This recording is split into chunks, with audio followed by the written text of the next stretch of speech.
আসসালামু আলাইকুম। এবিসি স্কুলের পক্ষ থেকে আপনাদের সবাইকে স্বাগতম।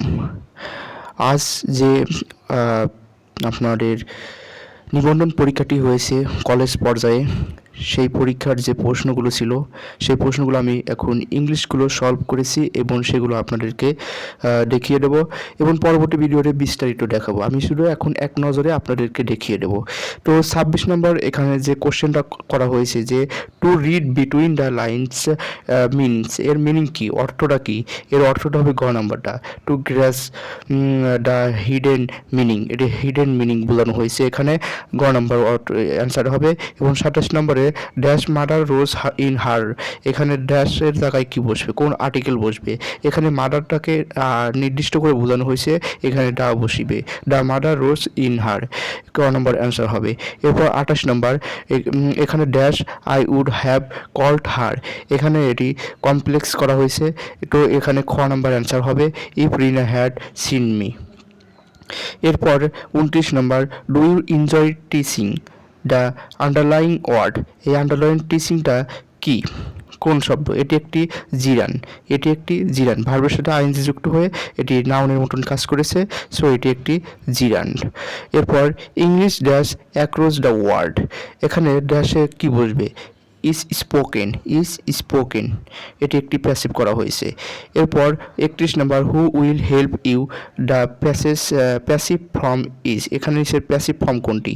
ক নম্বর সঠিক answer, by whom will you be helped. এরপর 32 নম্বর I am use to in dash in crowd place, এখানে ড্যাশের জায়গায় বসবে টু স্টার্টিং। এরপর 33 নম্বর I speech full of many hurts is, এখানে গ নম্বর সঠিক অ্যান্সার হবে এ ভার্বস স্পিচ। তারপরে 34 নম্বর answer the enemy give in at least have gave in a meaning, এখানে মিনিং হবে ছিল ইয়েলিট, ঘ নম্বর সঠিক অ্যান্সার। এরপরে আপনাদের 35 নম্বর the phrase get the axis meaning, খ নম্বর সঠিক অ্যান্সার লস দ্য জব। এরপর 36 নম্বর দ্য স্পিরিটর ওয়াজ আ লেডি, এখানে হবে ওয়াজেন্ট শি, এটি একটি ট্যাগ কোশ্চেন। এরপর 37 নম্বর now many women are working dash home with mean, এখানে হবে আউটসাইড।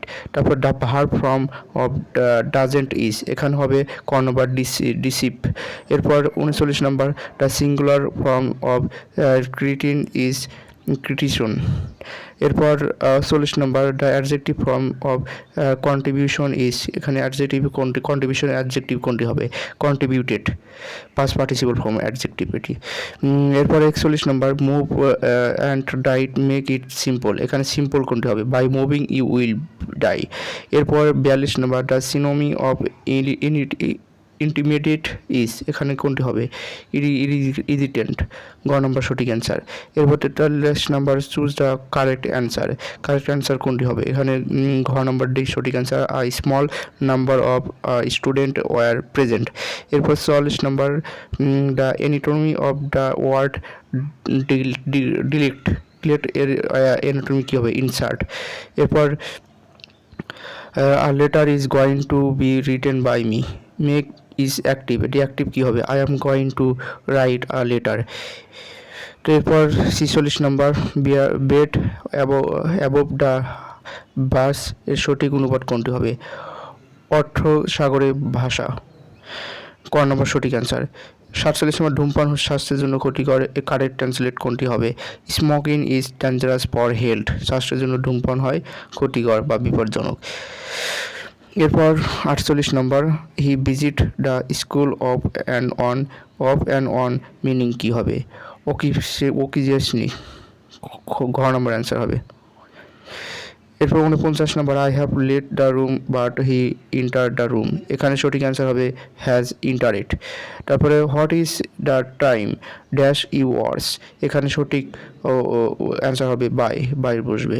তো এই ছিল ইংলিশ কোশ্চেনগুলোর অ্যানালাইজ। এরপরে আমি বিস্তারিত এই কোশ্চেনগুলো নিয়ে আলোচনা করব ইনশাল্লাহ। পরবর্তী ভিডিওগুলো আপনারা দেখবেন। যদি ভিডিওটি ভালো লাগে অবশ্যই শেয়ার করবেন, লাইক দিবেন এবং কমেন্ট করবেন, সাথে থাকবেন। ধন্যবাদ সম্পূর্ণ ভিডিওটি দেখার জন্য।